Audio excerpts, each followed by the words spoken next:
I went downstairs to that restaurant. Yep. The waiter talked me into a double shot of espresso. And I'm not an espresso drinker, but I drink coffee every day. Gil, it's like, I think it's rocket fuel. Have you tried the coffee here? I did this morning at the buffet. It was fantastic. What the hell? I took a sip of it. It was like sipping some liquor, man. It was so strong, dude. But all right. So it's not just me. I sat there. I drank that. It was cold by the time I was done. It was so strong. I couldn't get it down. I mean, I must have been there 25 minutes just drinking this thing, and I can feel it. I can feel it in my eye. Oh, when dudes talk. I could tell you feel it. Oh, I could tell you. I just want to start chatting. All right, well, let's get into it. I will tell you this. You missed breakfast, by the way. Yes, I did. What happened? We all sat down there at 6:30 waiting for you. That's the classic Gilbert Melendez move, Charlie did not let us eat. We were all waiting No, for you Gil. didn't. I swear to goodness, it was like 10 minutes after 7. And Brittany cracked. She's like, I'm going. Well, in my defense, we had a 4:45 wake-up call to go fishing, which is canceled. And then we had a 6:30 a.m. breakfast. I'm sorry, I slept through it. I woke up at 7:30 and had a solo breakfast. Are you a fisher? I fished maybe like a handful of times. Once on a boat in the Delta of San Francisco and like 3 times off the pier. So I've been one time in my life. It was exactly like what today was supposed to be, where it was chartered. You know, you don't have to worry about putting the worm on the hook. Great. I had an absolutely great time. I'm never gonna get. I don't even own a pole. So I was so excited for this morning. Wake up at 4:15. I'm putting my fishing clothes on, and a group text comes through. Too windy. Trip is off. what a bummer. I was a little bummed out. I'm a little bummed out I'm too. letting the audience know. Since we're talking about that's why we're bringing it up. So here we are in Melbourne. That's what we're supposed to be doing today. We're that would have supposed been to great. fish. Would have been great. Yeah, caught a shark, caught something, gonna cook it up on the boat. It was really neat. Yeah, I was looking forward to it. Still hope. We're still doing the cookout. Yes, still doing the cookout, but I may not make it tonight because I think I might go visit a friend, John Will. He's actually an hour away here in Australia. You have friends in Australia? Yes, I do. He's actually a black belt from Jean-Jacques Machado, or one of the Machados. Yeah. No, not Jean-Jacques. Who's the other one? Well, you have Jean-Jacques Machado and then Hegan. Yes. I think it might be Hegan Machado, might be his, and part of the Dirty Dozen, which were the first 12 black belts in the U.S. or something. He's one of them. A friend of mine, Dave Myers, introduced me to him, and he's come and taught at my gym before, and you know he's just been a guy who's traveled all through the world and learning different martial arts. So I want to go check out his home out here. You know, I haven't been here before, and see his dojo, his class, and go train with some of his students. So I'm gonna head out there. I'm gonna catch a train after this. Oh wow, good for you. Yeah, a little adventure. For a workout. What, by the way, whatever happened to the Machado brothers? They run in gyms in California? Yeah, they're around, man. They're around. I mean, when I did Abu Dhabi back in 2003, I think Jean-Jacques was still doing it and competing. But I think they have students. You know, I think isn't Eddie Bravo a student of them as well? I don't know. I mean, Eddie started doing the rubber guard. I can't recall because they were named when I first started too. Abu Dhabi 2001. Right. Jean-Jacques Machado made the finals, and I remember that because he beat Matt Serra to get there. It was a big win. He beat somebody else. He had 2 really big wins. And he made the fight, had some monster. I mean, maybe like Ricardo Arona. Right. Because he's not very big. Yes, he wasn't, yeah. Hegan's the big one. And he won like the Jean-Jacques absolute or something as well, something ridiculous, right? You do a weight class and then do the absolute afterwards. Wasn't that nuts when that first came out, when I saw that Abu Dhabi? I remember seeing Matt Linland against Jacare. Yeah. I was like, oh, man. Matt Linland had Yushin O'Connor. Okay, so you were at that one where Linland had Jacare. No. I was at the next one after where we saw like Hani Yaya was in the finals, I think. And this is after like Eddie Bravo tapped Toiler Gracie out. Yes. So I went the next one and Marcelo Garcia won it. Marcelo Garcia won it and Jake took third that year and he lost to Paulo something. I don't know who was in. That would have been 2005. Pablo Popovich. Yeah. 2005. Yep. Because I was there in 2003 and I still remember that when Eddie Bravo beat Hoyler. And the very next day was the absolute. Jeff Munson lost, and he was protesting. He was throwing a fit. He was arguing. He was yelling. And somehow he wasn't getting his point across. So for reasons unknown still to this day, he just took all of his clothes off. And Gil, all of his clothes. Oh, my goodness, dude. He streaked Abu Dhabi. That was in Abu Dhabi? You know what? They moved it to Brazil. Oh, so lucky. Imagine if we did that in Abu Dhabi. I think you go to prison. Maybe for life. Who knows? There's rules in actual Abu Dhabi. Yes. But you cannot fight by example.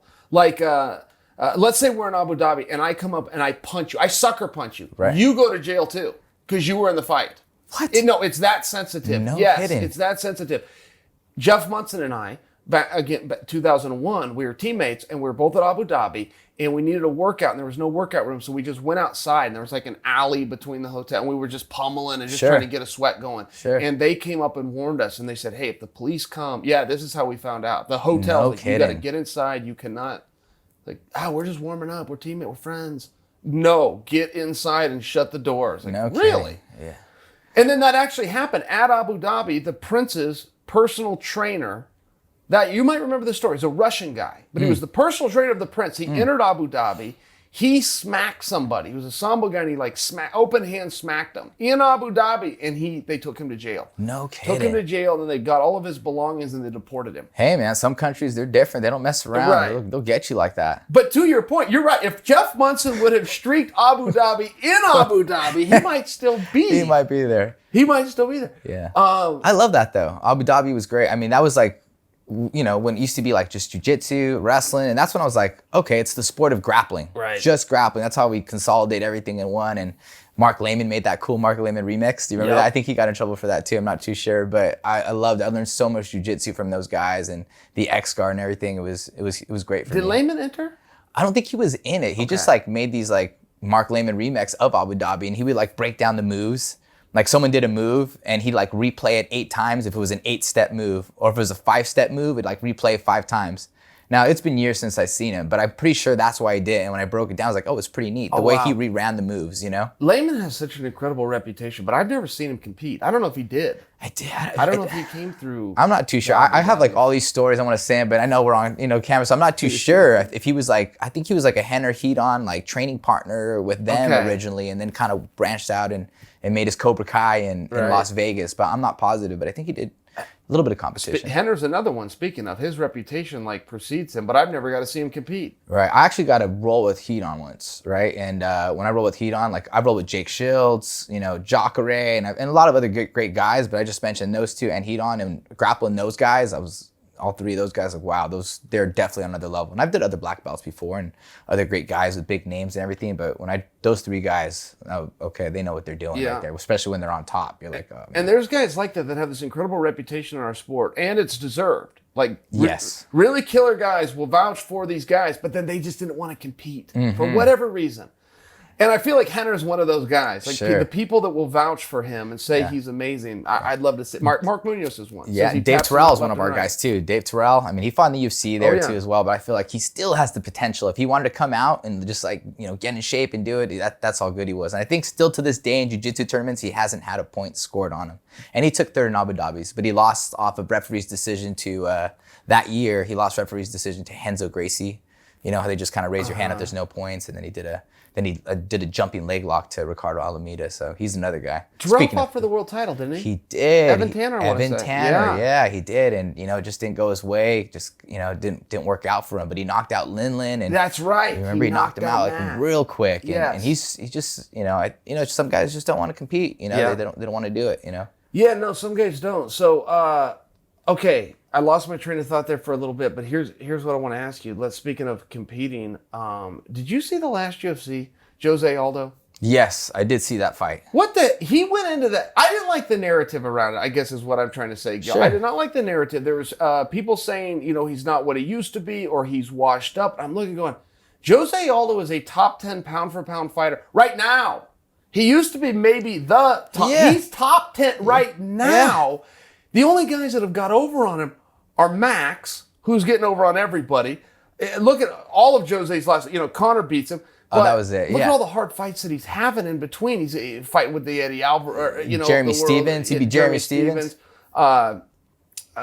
Frankie. Yeah, of course. Frankie, you look at his schedule, I'm going, what are you talking about? What are you talking about? You're calling him washed up or something? Sorry that he lost 2 to the champ, Max Holloway, and then once to Conor, but he's been looking good. He was a 2-1 underdog going into this fight. I'm going, guys, are you kidding? What short-term memories do we have? Yeah. It used to be like that in the sport. I can remember when guys used to get beat once or twice and they would call for their retirement and things like this. You go, what are you talking about? Guy can't get beat and then he used that to go get better? These are competitors. Let them use some of these things. But I was just watching that with Jose. And then it was almost like this surprise, like this celebration, this sigh of relief from the Aldo fans when he won. I'm like, of course he's going to win. It's Jose Aldo. He's lost 2 fights in 13 years. Exactly. Of course he's going to win. Exactly. I thought he was the favorite in that as well. But it's rough. You know, when you're the champ or something, you lose. It can happen 2 or 3 in a row. Like, you know, guys go back to back against the champ. They lose twice in a row. So that's 2 in a row right there. And then you fight another top guy, you lose, and then, you know, you come back and bounce back. But he looked fantastic in there, walked his opponent down, showed some great boxing, did that left hook to the body again, like he did Jeremy Stevens. We came back with another left hook and just went Jose Aldo on him, man. It was a beautiful thing to watch. It's beautiful how he does that left hand to the body. Goes and he usually finishes it with an outside leg kick. I can't remember in the sequences he did, but he's got a combination where it looks like somebody's doing it on a heavy bag. It's perfect, and he does it in live competition. And he just looks so durable. You know, I know Holloway got him, but like he just looks so much more durable than his opponent. Like, you know, the other guy was kicking him, and it seemed like it bounced off of it. When Jose kicks and when he throws, it's explosive, and then he could just absorb the punishment of the other guys. It's pretty impressive. And did you see before that fight, they tried to make him the main event, and there was some pushback from Team Jose, whether it was him or his management, but and he goes, no, I don't want to be the main event because I don't want to fight 5 rounds. Why would I fight 5 rounds? And Gil, I'm such an industry guy. I mean, wherever the industry goes, I tend to always think it's right and go along with it. That's one that I've never really been able to argue in favor of, though, because I don't understand it myself. Why are main events having to be 70% more time? I struggle with that one when I answer that. Even on the title fights, I halfway don't get that, where I go, hey, I just saw the Super Bowl a few days ago. Just because it's for the championship, they didn't play 5 quarters. True. I almost don't even get it on a championship level, but I'll just concede to it because history says in this sport we go 5 rounds. But why are the main event? I halfway thought Jose made a fair point. Yeah, no, I think he made a great point. And I'm someone who's fought, I believe, on schedule, like 10 5-minute round fights, and maybe done 7 of them that gone the distance. You know, imagine for every, 2 title fights you have, that's an extra 4 rounds. That's essentially an extra fight plus a round out there. So, I understand where he's coming from. And also it kind of like compromises the tactics of the fight. If I know I'm fighting in 25 minutes, I can't really sprint. There's a lot more filling out. You kind of pace yourself knowing that. And I think their intention was to, these fights aren't concluded in 3 rounds, so we need 2 more. But all of a sudden, the fighter has to put it in, 3rd gear instead of 4th right at the beginning to turn it up to 5th later on. I think it changes the whole dynamic of the fight. 15 minutes, you can kind of sprint and you can go at it right there. I prefer 15. I guess I don't mind 25 minutes for a title fight, but for a main event of a card, I'd opt out of that too if I could. I would just love to be able to explain it to people. I'm not even pushing back on it. I would just like to be able to explain to people who will ask, why is the main event, or even the title fight for that matter, why is it a different time frame? It's like, I don't know. History of our sport says for the title we go 5-5. I don't know what, but I don't know why the main event is. I feel like we take a lot for boxing sometimes, like how we score it, and the title fights have 2 more rounds opposed to the 10. I'm not too sure why it is. I think maybe more action. I think there's a lot of times you've seen 3-round fights, and you're like, we needed 2 more on that. We needed 2 more rounds. I think it was a Jake Allenberger versus Diego Sanchez. Does that sound familiar? Yeah. I think a long time ago it was like a 3, and then after that, like everything's going to be 5-minute rounds. After there was a main event that was 3 rounds, and they said, main events will be that, just so they can be concluded a little bit more. It has worked out though. I was at a Bellator event in Hawaii, which you were calling, and I believe it was Ed Ruth versus Neiman Gracie. Yes. Right, and since it's a 170-pound tournament for the title, or the champion's in there, Rory McDonald. So he has to fight for his title every round of the tournament. So his matches are 5-minute rounds. So everybody in the tournament has to do 5-minute rounds because the champ is doing it to make it fair. And in that case, that fight was really close. Ed Ruth kind of ended up on the top, and Neiman had some near submissions, and 3 rounds were over and we went to the 4th. I think Neiman Gracie got the submission in the 4th round. It was concluded then, but it was so close to being concluded in the first 3 rounds. But we went to the scorecards. It maybe could have went either way. I maybe had Neiman just because he had the submission attempts, but someone could have seen it differently. But in that case, I'm kind of happy it concluded. I'm kind of happy they went to the 4th round to see it conclude. By the way, did you know Neiman was that good? My goodness, I did not. Did he win your respect that night? Oh my gosh, those transitions were amazing, man. The transition, I mean, the sport comes full circle every time. First it's the jiu-jitsu guy, then it's the wrestler, and then it's the striker who learns to sprawl and brawl, and then there's a guy who has everything, but certain strengths come back. We see wrestling coming back again, with the Miocic taking down Ngannou, Cormier back in there. Khabib right now getting the takedown, but now we're seeing the come back to the jiu-jitsu guy. So when he gets taken down, knows how to fight off his back. And some of those transitions we're seeing now were amazing. And the leg locks are back in the sport as well. And Hani Yahya fighting on the card is a guy who has 3 submissions in the last 3 fights. I did not. I look at Neiman differently. He was at Gracie and he was at this. Okay, there's something special. I didn't know about him. I didn't know he was that durable. I mean, I'll remind you of that fight if we're going to reminisce. But he had 2 takedowns on Ruth as well. Yes. Did you see the technique where Neiman was on his back? So Ed's in his guard, and Neiman took both of Ed's legs and then figure forward him. And use that to sweep him? Yes. I have never seen that in my life. Yeah. And do you know that move? I feel like I've seen some of the sort, but I can't, Jake's maybe done it to me that way where I felt trapped, but I've seen something like that. But it's one of those moves where it's, you're trapped in it and you have your balance. It's like a slow tip over, but you have no base. You have no kickstand to help you out right there. I was watching it from the outside going, okay, I never thought to do that. Oh my gosh, why would you not do that? And he turned him over like a child, like you said, nice and slow. Yes. And there was just nothing Ed could do. He had no post. He took his legs away and trapped his arm. Incredible fight though. And to your point, yes, the sport continually changes. I want to go back to this just to put a bow on it. But the reason I bring up Jose Aldo isn't just because he finally stood up to it, and it was a fair question that he asked him. Why do I want to do this for an extra 70% of the time if I don't need? If I can walk out there 2 songs earlier and not have to go an extra 70%. But the reason I bring it up to you, Gil, one is because I did think it was a fair point by him. But secondly, I do predict for you, maybe I fear it, but I will at least predict that he's going to start something. Because I think that Jose finally stepped out publicly and said something that I've heard the guys in the locker room talk about from 2012 when this rule got changed, which is, why am I fighting 5-5s if if nothing changes? If I don't get to become the number 1 contender, if it's not for the title, if there's not something on it, why am I doing it? I think it's a fair question. I just don't have the answer to it. Like, yeah, I halfway get that. Yeah. Why? Yeah. And I'm predicting for you that Jose is going to have started something because I hear these rumblings. But Gil, I've never heard him publicly. Right. So when you say start something, what do you mean? Like, as in, like, now if he is going to do 5 rounds, it's going to renegotiate his contract type deal, or you're going to get possibly something like that? Yeah. And what I specifically meant by it was that the next guys that are called to be the main event and there's no title on the line are going to go, no, I'm not going to do it. I'll fight in the main event, but make it 3-5s. That's it. Or we need to relook at the contract. But I can't just go out there an extra 70% of the time, which is 70% of the time. I've always pushed back on it too, and I don't really want to dig my feet in on this as though 5-5 should go away. That's really not my message to you. But there does appear to be some evidence for why they should. And it's as recent as this weekend. By example, Gil, the last fight that I can remember going the full 5-5s, nobody fact check me, I could be wrong, but that I remember was Yoel Romero versus Robert Whittaker. Neither of them has fought since. They were hurt, but one of them broke their hand, one of them broke their thumb. Neither of them has fought since, and I would just suggest for you that if we're hanging our hat on the side of fighter safety, which is what the commissions, I get that the commissions are after money. But they're saying that they're after the safety of the fighter. Okay, great. Well, I have a really good suggestion to make it safer, which is don't leave them in there for 25 minutes. And the last time you did, neither fighter has been able to compete again until Robert Whittaker. And as great as that fight was with Yoel Romero, I do think they could have proved their point and gotten out of there after 3 rounds.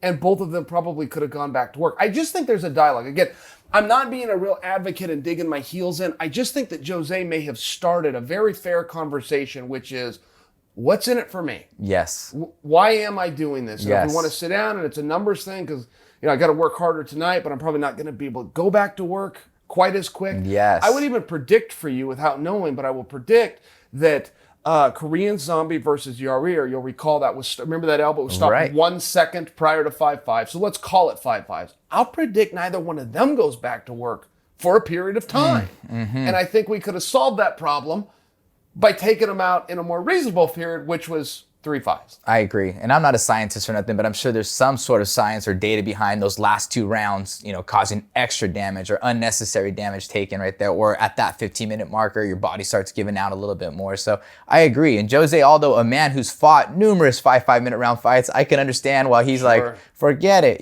Maybe some youngsters, though, they're eager to jump on that. Yeah, I'll do 25 minutes. But once you have that mileage on you, and you know what those 2 extra rounds do, like Jose has done, how many 5-round has he fought? Right. How many extra fights are those? How many fights do you have on his record? Well, let's add those extra rounds up and see how much he's done. And those are fights he could have got paid for. And misconception in fighting, right? People will always talk about, well, this guy's experience, or, he's out there practicing and he's getting better.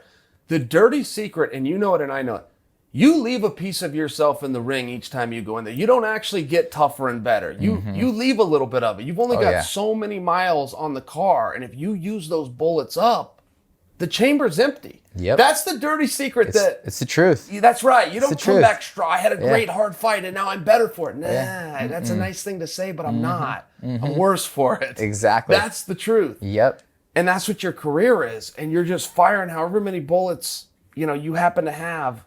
But when they're gone, they're gone. They're gone. And I do worry about, because those guys that are in the 5-round club like yourself, it's very rare. A lot of fans don't really realize how few guys are in the 5-round club.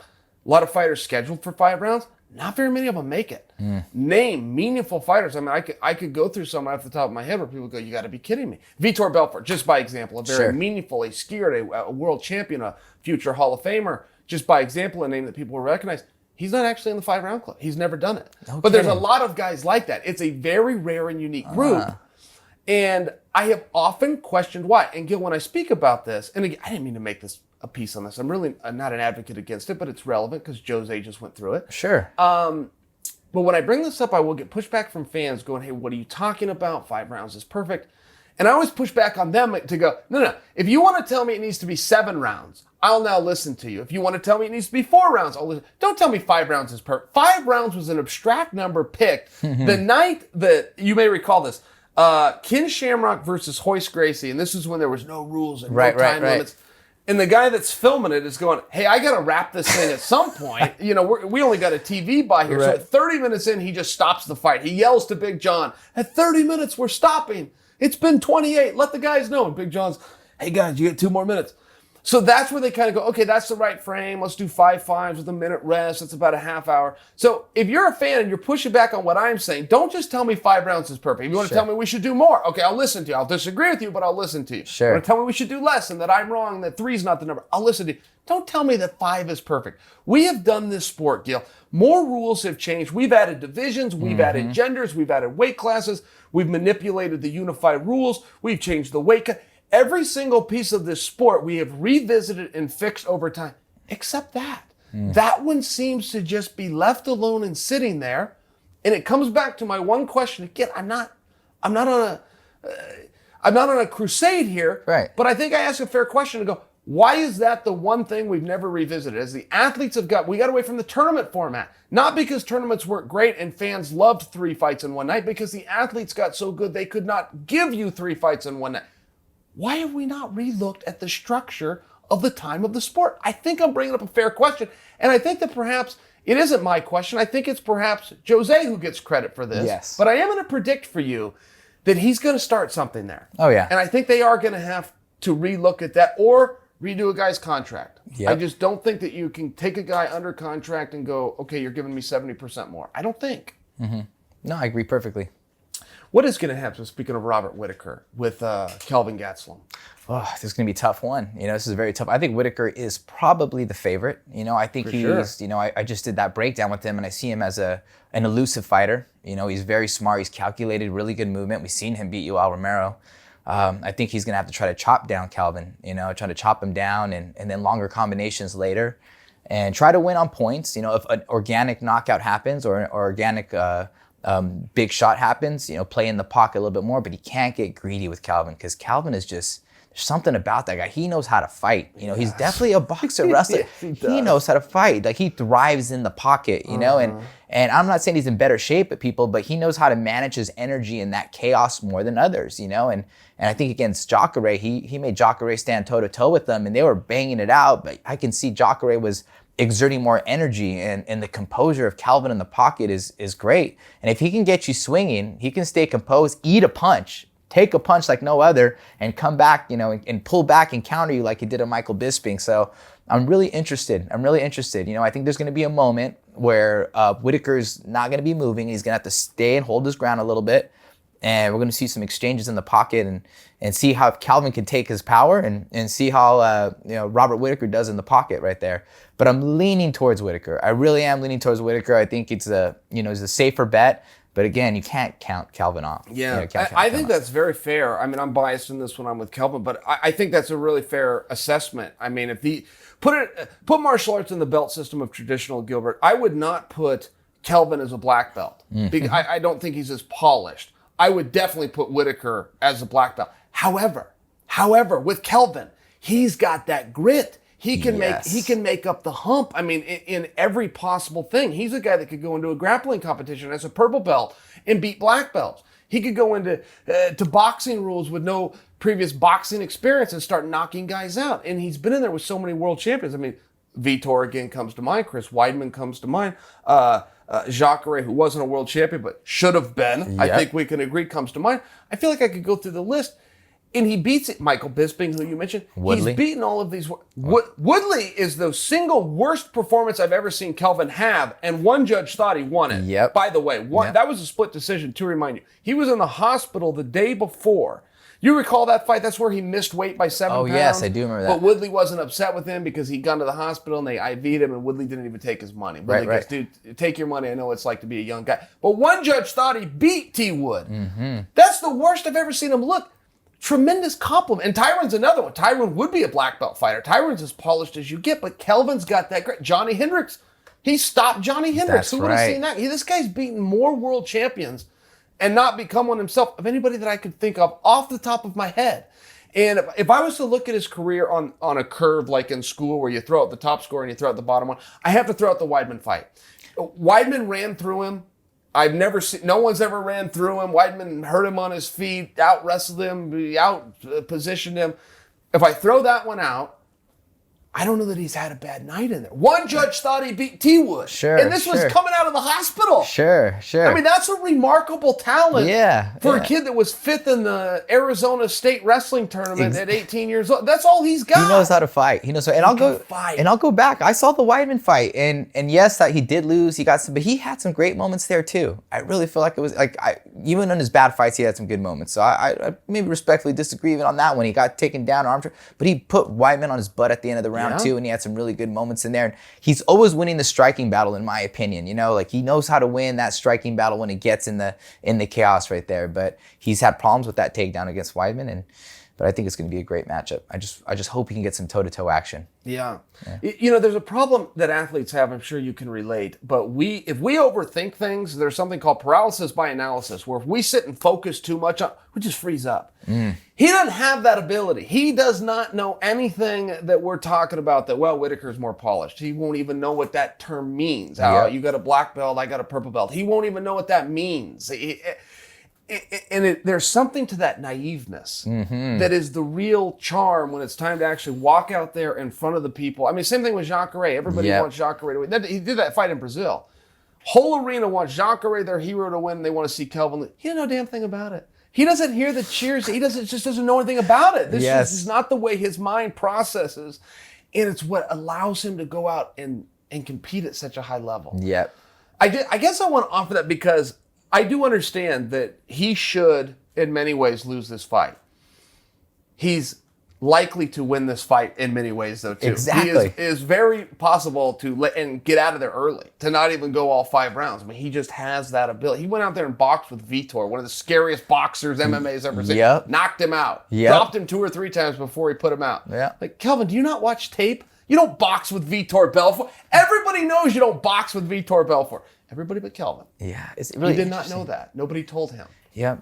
That's so interesting, that mindset, to be able to be free like that. Exactly. Right. You know, and you know, especially as you get better in these moments, like you tend to start thinking of that. With your young years, you seem to have that. You know, I remember, you know, but as it gets bigger and bigger, the bigger stage, it starts settling in, but not for him. He's just out there doing his job and enjoying it and not scared of anybody. You know, it's great. It's the life, man. I love it. Youth, it's such a wonderful thing. Yes. All right, let's talk about you. Got a fight coming up?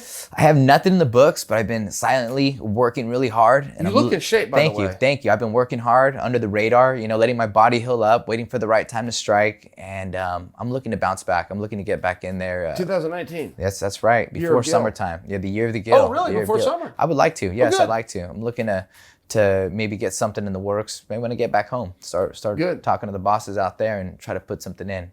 February, March, April, May. Okay, so 5 months. Yeah. All right. Yeah. It's time to get into training camp. It's time to get in training camp. Good I've for you. been prepping under for a while, But yes, it is about that time. Your wife, Carrie. Yes, she's nothing coming up. I know there's something local in San Jose, I think in April sometime, and they do want her as well. It's a challenge, having, a wife that competes and everything, and I support her quite a bit. Of course, I get my training in. We run a gym together. We got a business.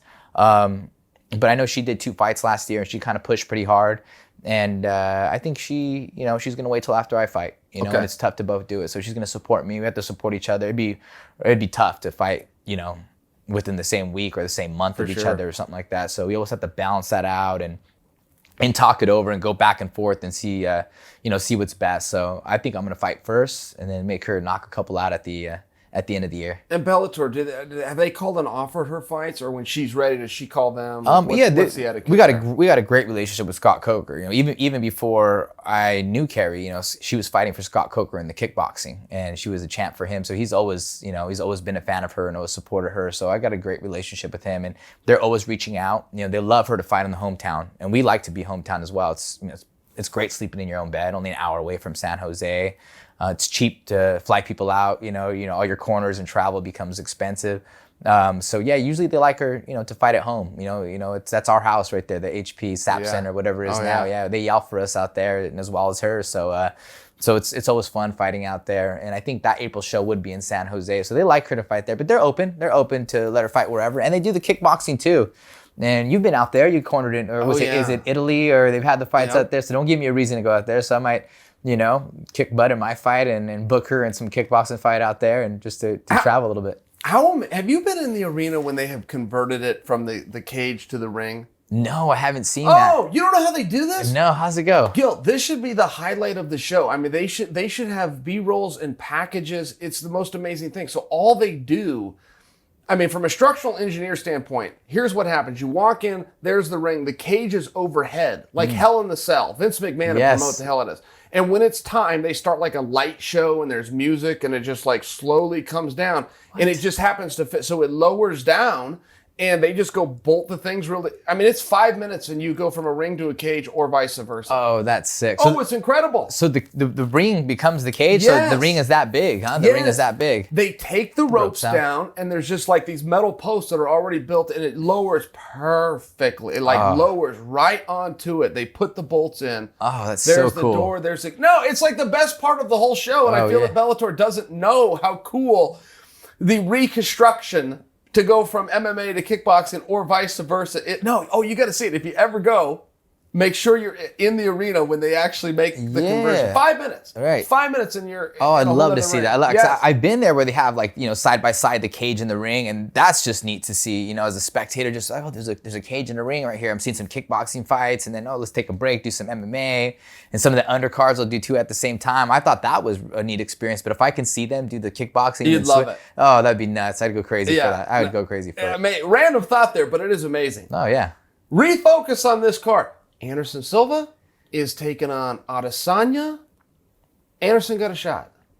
Anderson always has a shot, but to fight, the younger version of yourself, someone who's just such a tactical striker, who's elusive with a 3-inch reach advantage, I think it's amazing, and takes courage for Anderson to step up and do that. Anderson's done so much. You could pick an easier fight than this, Sure. So for him to step in there and do that, I think his advantages is he may be a better boxer. He may need to close that distance and try to, get those in the pocket exchanges. He has that good head movement and keeps his hands tight while he's in the pocket.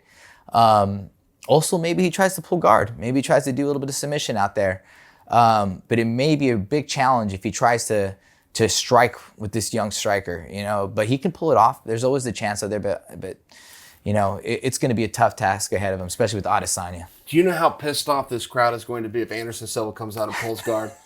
If there's one thing that everybody feels they're promised, it is a Muay Thai fight between two killers, right? Sure. Oh, if Anderson pulls guard, I'll be so happy.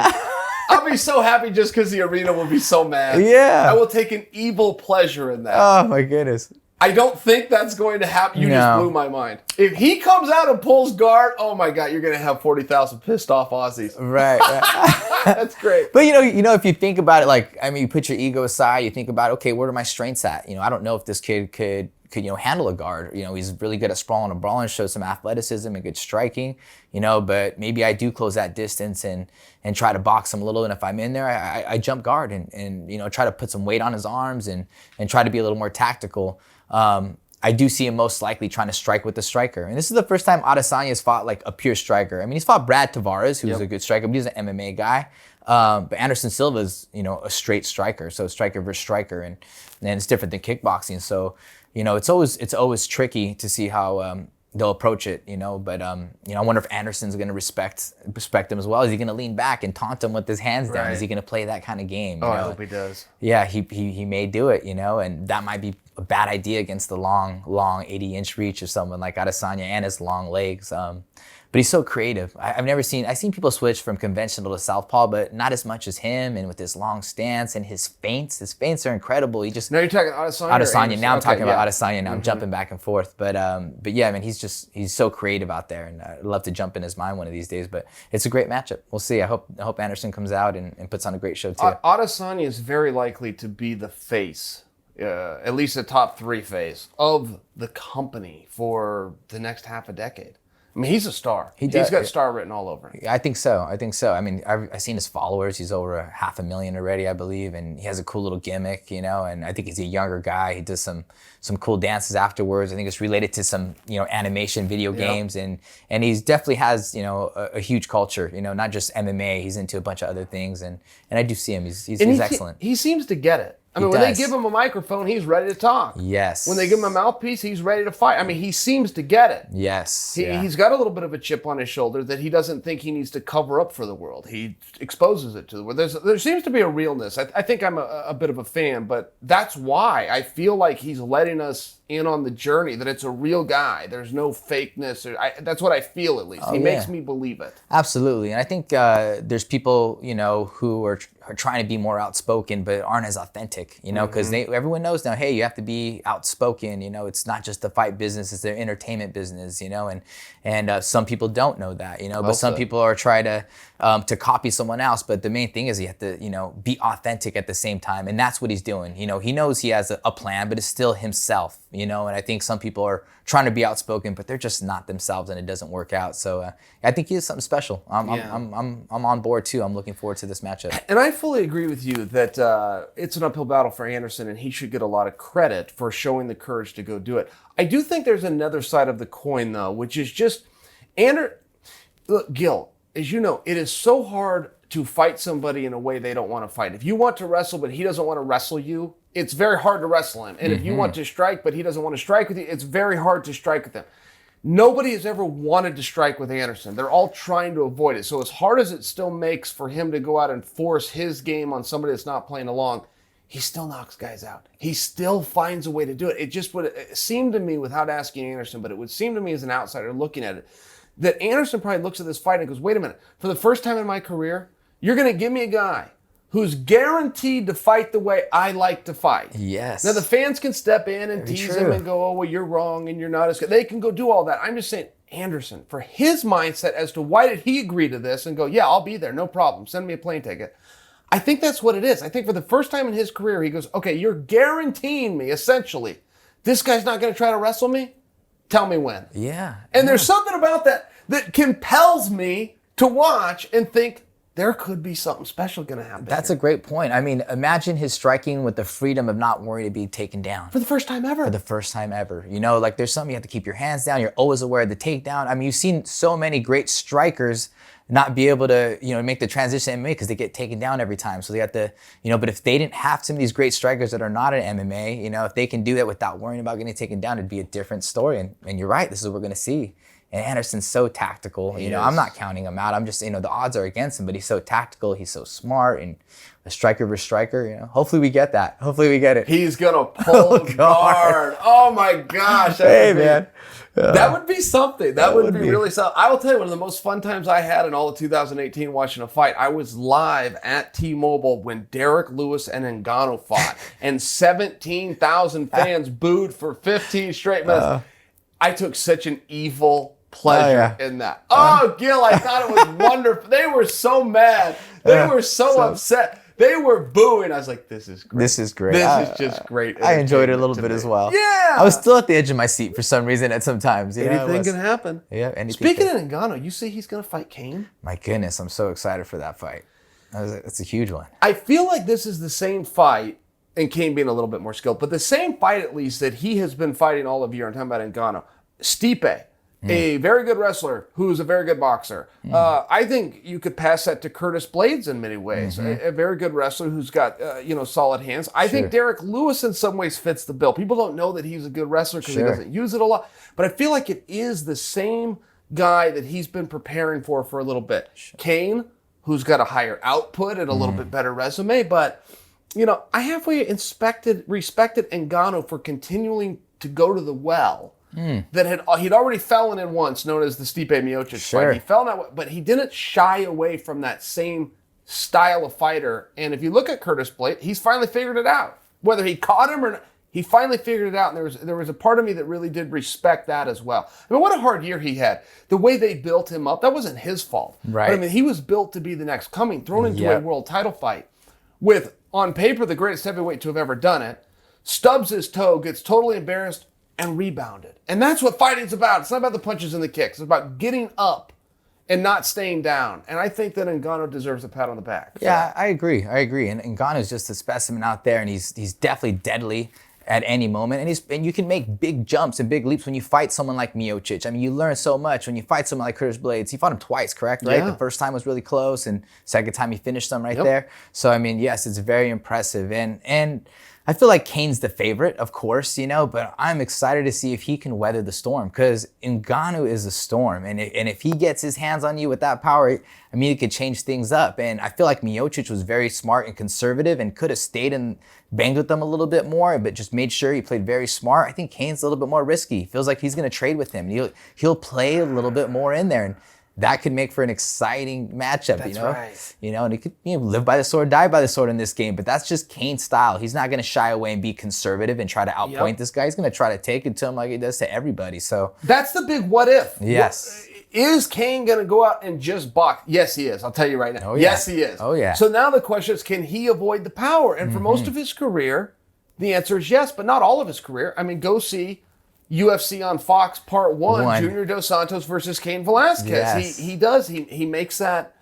I don't know if I would call it a mistake. It took him to world championships, but he does leave himself on his feet when he doesn't need to be, because he is a two-time All-American wrestler. People forget that about him. When he wants that takedown, he'll take your ass down. He just doesn't want it. Yep, he's a fighter. Risky game. But that's his style. He goes in there and puts on that show right there. Back to that Fox show. Wasn't that crazy? That was the only fight they showed on Fox. Only fight they showed. The Clay Guida fought Benson Henderson, a fantastic fight right before. Would have been beautiful for everyone to see on primetime TV. But they just put that one in the main event. What was that? It was less than a minute, right? Less than a minute. Less than a minute. Oh, it was rough. That did. I remember I was at a party. I went over to a party for that. We had food out there. We had friends out there. Big old tent. I guess we got to go home. I guess it's time to go. I guess we're all going home. And then they had two great fights afterwards. They went 5-5s, both of them after. 3 times they did it, or twice? What was the thought process on that? I don't know, man. They thought they'd have a long fight I think and so. show this to the world, give a little taste, and then pull it back. Was that the thought? I guess, but I mean, they should have anticipated that. They know MMA. They know, someone should have told them that. Let's put one warm up here, and then we'll do it. Yeah, that was nuts. But yes, back to the point, I'm excited for that fight. I'm excited for the fight because of Cain's recklessness. Yes. If it wasn't for Cain being reckless, it's Cain all day. Put the house on Cain. Well, Cain will go make it interesting. Oh, he will. He's not going to play it safe. He's not going to go out there and pull guard, ankle pick. No, he's going to go out there and fight. He'll fight. He'll look for the takedown, but he's going to definitely mix it up. He waits for you to swing before he starts shooting out there. And Ngannou knows that. Did you hear the story of Cain's first day at AKA? I did not. Okay. Now, I have to preface this with the story. I don't know if this is true, but this has been around forever, and nobody's disputed it. So Cain shows up at AKA and goes up to Coach Javier, and Javier's working with somebody. Doesn't know, they haven't met yet, and Javier's working with somebody, and Cain comes up and wants to introduce himself and get some training, and he's going to be, the next great fighter. And it blows him off and goes back to what he's doing, and Cain comes back a few minutes later and blows him off and tries to go. Cain's just annoying him. So the third time he comes up, Javier finally tells this young, heavy kid, go over and kick that bag 1,000 times, then come see me. So Cain did.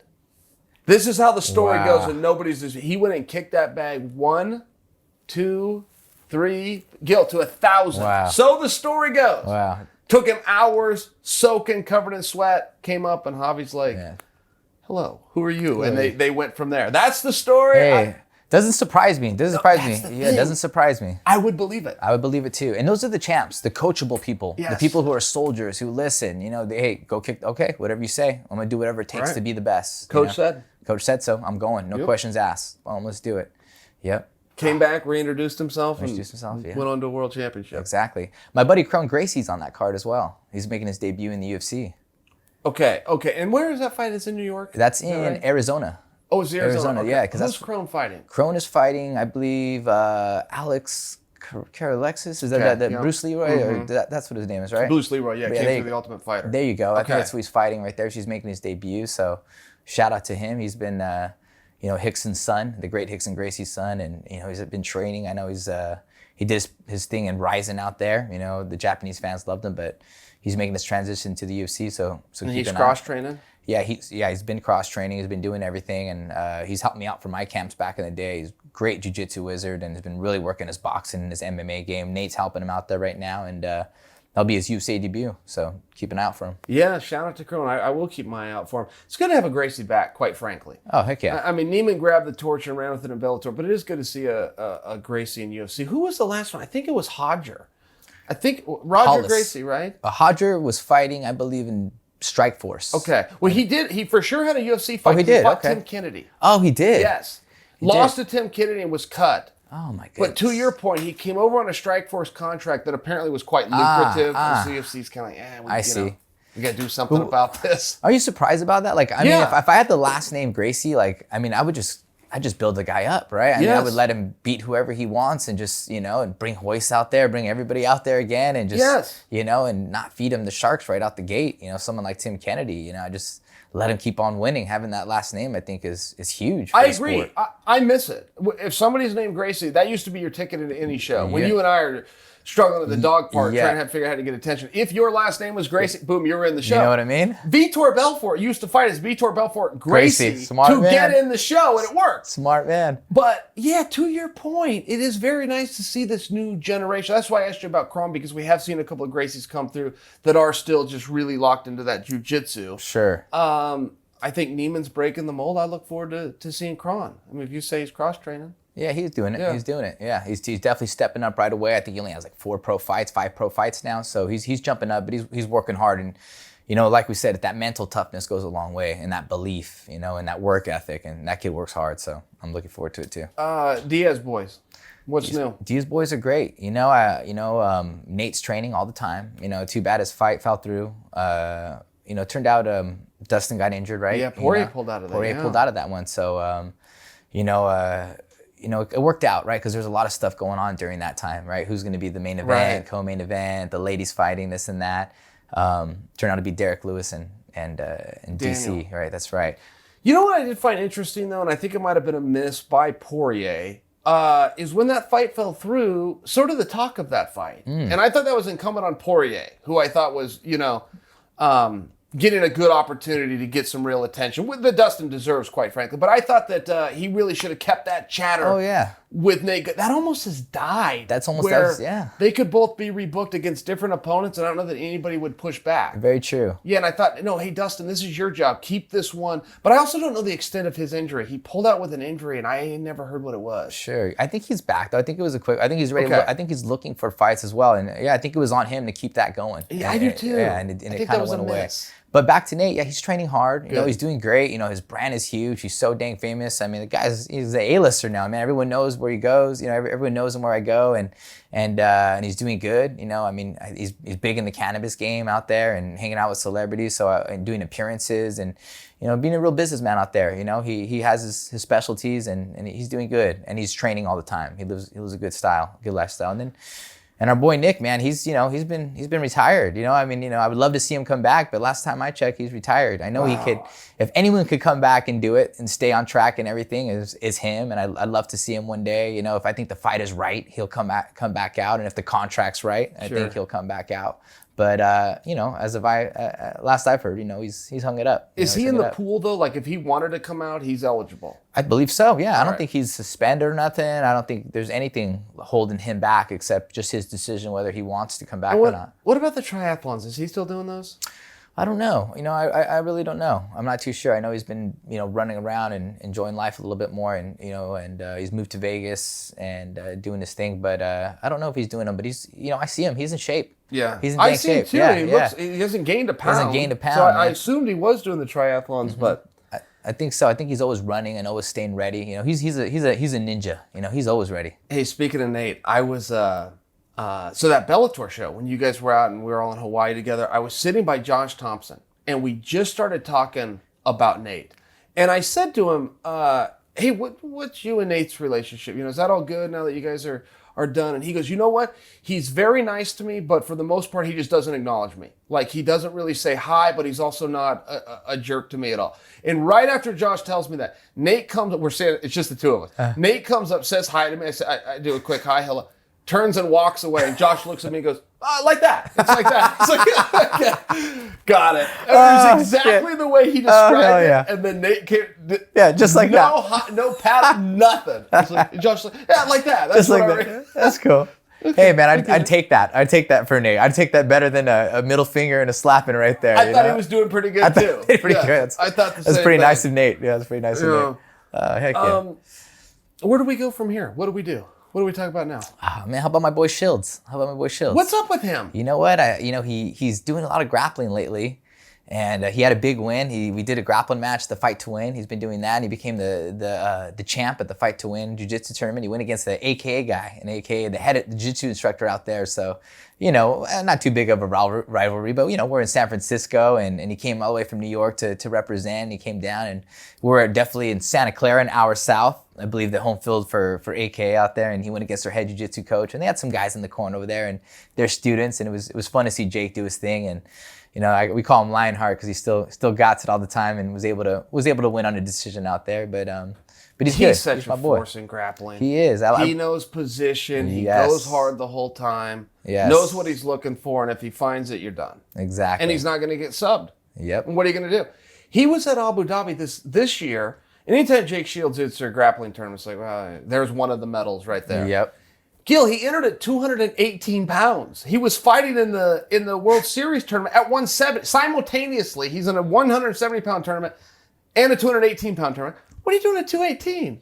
And he's like, this is where the spot was. Like, for Jake Shields? What do you mean? Yeah. Maybe I couldn't get a spot. He was fine with it, though. Yeah, he doesn't say no to nothing. I admire him for that. I'm like, man, you know, just still going at it and still being competitive, and he just loves to compete, and he just puts himself out there and does it. I admire that. I think it's pretty neat. And what is going to happen with, I call it World Series. That's inappropriate, but International Fight League. Professional Fight League. Thank the you. PFL. I knew I had it wrong. You were not IFL. PFL. Yeah, PFL. But what happens now? So they've got all these guys under contract to do the tournament. Right. The tournament's now done.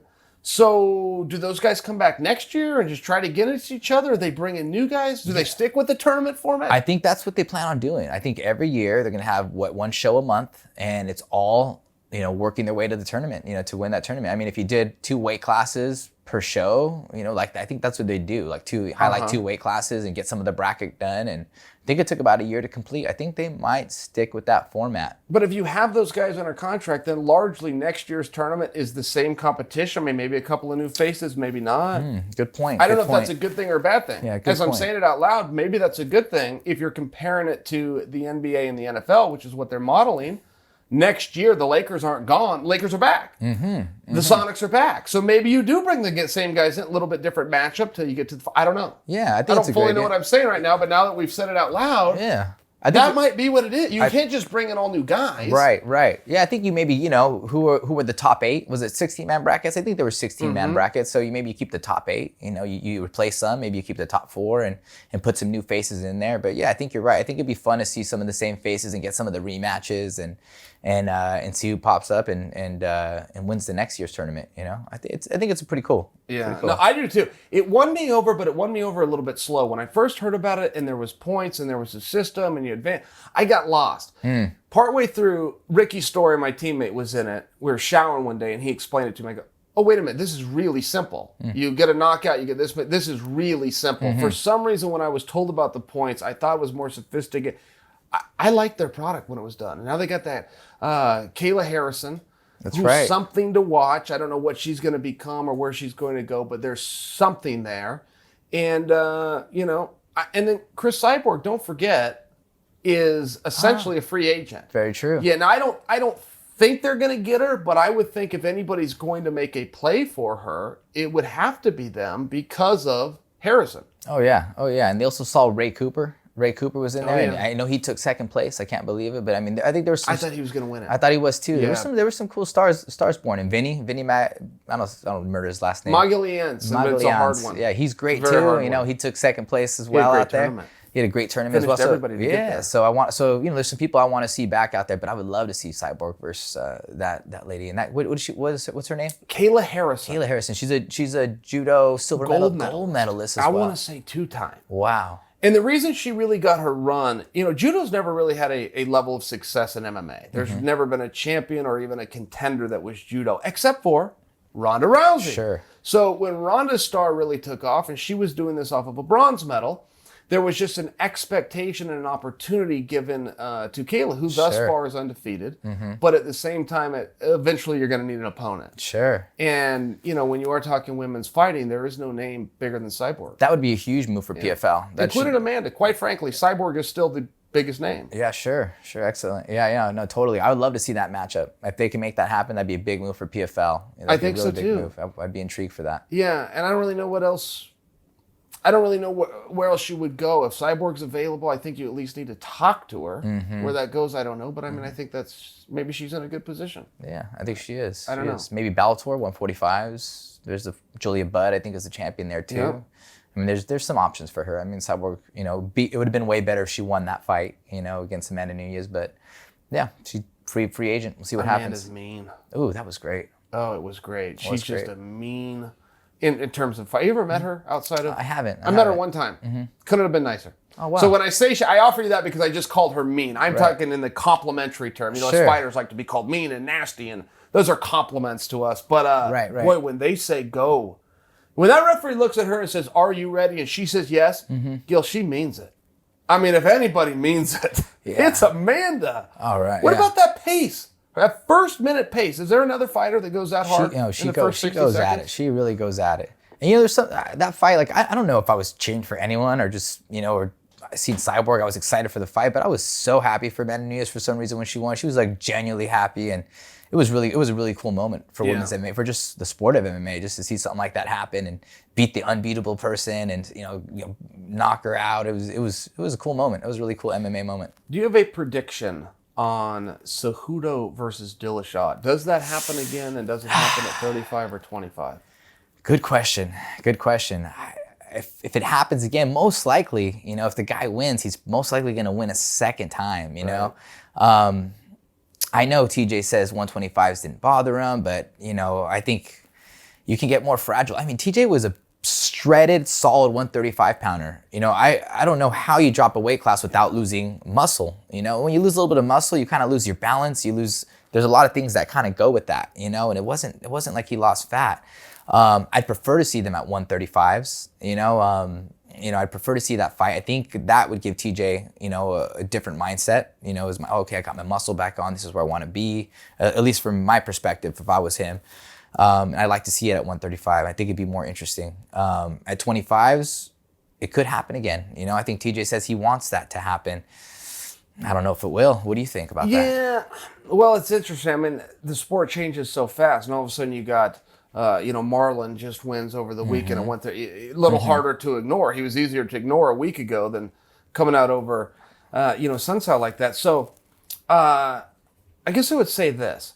I think if they rematch, you now have to do it Henry's way, which is, it's not my belt I'm defending. I get to now come after your belt. I let you come after my belt, but now I get the chance to come after your belt if you're the one that wants the rematch. So I would think they'll do it at 135, but I'm a buyer of that. If they do it, I mean, they're getting my money. I'm into that. I liked the build up to that. I thought it was fun. I liked the controversy at the end. I thought it was stopped a little bit early. Right. I'm into that. Yeah, it's a tough one to analyze, right? Because it happened so quick. So, like, I wish I could have, like, seen it play out more and seen 10, 12, 15 minutes of it. So I can, okay, where someone went wrong or someone could make improvements or someone just will never win the rematch. You'll just know sometimes, you know? So, but I'm definitely into it. Cejudo's a beast, to see him lose to Demetrius Johnson and come back and then beat him and now he's on a roll and a tear right now. And he believes in himself. He believes in himself. And you know what's a little bit unfair is whenever there's a controversial ending, there seems to be psychologically, fans just forget everything that happened before it and just go, there's controversy. Let me give you an example. When Chris Weidman knocked out Anderson Silva the first time, Anderson was like kind of in the middle of doing something where people said he was showboating or being cocky. But because he had done whatever that gesture was and then got caught, the fans all said, no, we need to see a rematch and Anderson can beat him. In fact, when they rematched, Anderson went off as a 2-1 favorite. But I will remind you, that was a 7.5-minute fight and Anderson hadn't won a single one of those seconds. But there was something about the fan psychology that because it ended in a less than above board way, everything else was forgotten. Where I tie this in is, it seems as though all we can talk about, and I happen to be a believer in it too, that the fight was stopped early and TJ got screwed. We're forgetting how TJ ended up down there in the first place, though. Right. Which is a very fast... I'm even catching myself doing it. Right. Going, TJ got screwed, give him a rematch. Like, wait, this isn't fair to Henry. Whether it was stopped early or not, you go ahead and have a comment. TJ ended up down there. Yes. In less than 25 seconds. Yes. Because of Henry. Yes. We at least owe it to Henry to say, good punch. Right. We at least owe him that much. Absolutely. And I feel like he's not being given it. That's not right. That's not right by us as fans. No, that's very true. I never thought of it that way. But no, that's totally it. But, the ref did stop it early. And there's something to say about that. You never will know if TJ will recover it or not. So, therefore, we get to see it again. We want to see it again because of that. If he did KO him, then maybe if the ref didn't jump in early, will we see that rematch again? If he did finish him, do you think we see that again? Probably not. Probably not. Might need to thank the ref for that. Who knows, Probably not. Sometimes those really fast fights that end like that, though, do demand a rematch. And we've seen it as recently as 2018. Thug Rose versus Joanna Knott champion comes to mind. When Thug Rose stopped her the first time, it just looked as though it was a fluke. We've got the grappler against the masterful striker. True. The grappler catches her. Rewind that one.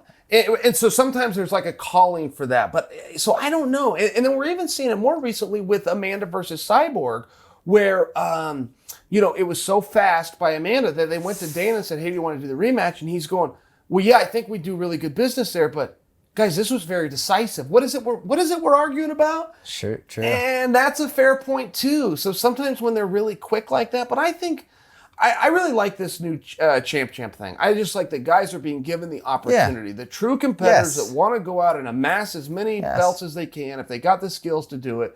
You only got one life and you got one crack at it. Let's give them the opportunity. I think there's something special there. So I do think that I think they'll redo it. I think they'll do it at 135. I think they have to. I think they should. Yeah, I would love to see it. Yeah, champ versus champ. There's so many matches that we missed back in the day, because of the timing and everything. George St. Pierre versus Anderson, maybe Anderson versus John Jones. These just didn't happen, and now we're seeing that. And like boxing does that all the time. You've seen the weight classes are every 6 weights. Guys have 5, 6 titles in different weight classes or 4 different weight classes, and you get these better matchups. It's all about matchups now. We just want to see some dang good matchups. I agree. And sometimes doesn't make sense, that title fight, but I just want to see good matchups, and that's what we want to see. I agree. If you got the guys under contract and they want to fight, put them in there. I mean, we're about to see it with Masvidal versus Till, just by example. And Pettis too. Pettis right now too. And Wonder versus Boy. Wonder Boy. Yeah. Hard night out right there for Pettis. That is tough. Hard night. I mean, if you're going to give up the weight, do you really want to do it against Wonder Boy? He says yes. Yeah. But I'll watch it. I'll watch it, and I'm excited about it. I don't know who else to see, those guys fight, but different weight classes, all of a sudden you have different people to fight, especially when you fought everyone in the weight class or you fought so many people. Hey, change up a weight class, get some new faces, just for a little bit. You brought up George St. Pierre a moment ago. Buy or sell, does he fight again? Does he fight again? Yeah. Only if he fights Conor. That's the only reason he come back. That's the only way he come back. He wouldn't. I don't think he fights Khabib. I know at first they said he would do that, but he won't. I think he'd only fight Conor McGregor. Yeah, that's how I interpreted that too. When they said George is going to fight the winner of Conor and Khabib, it's like, if it's Conor. If it's Conor. Yeah, he'll fight the winner of Conor and Khabib if it's Conor. Yeah. And I happen to think he would do just fine with Khabib, my own personal opinion. That isn't why I say George wouldn't do it. I just think, you got to have that draw. You got to have something special for George. Absolutely. He's been there and done that. Yeah, he's brilliant. He's brilliant. George is brilliant, not only as a fighter, as a businessman. And, and he was on the shelf for a long time. And he came out at a perfect timing to fight Bisping, and Bisping was a champ. And he won. He left, and he didn't have to fight Yoel or Robert Whittaker. And those are the real guys I really wanted him to see. And so I think though he's amazing, though he's great, he's very tactical in picking his fights right now. Right? Let's call it what it is. And I respect him. I think that was amazing that he was able to do that and win in different weight classes at 185.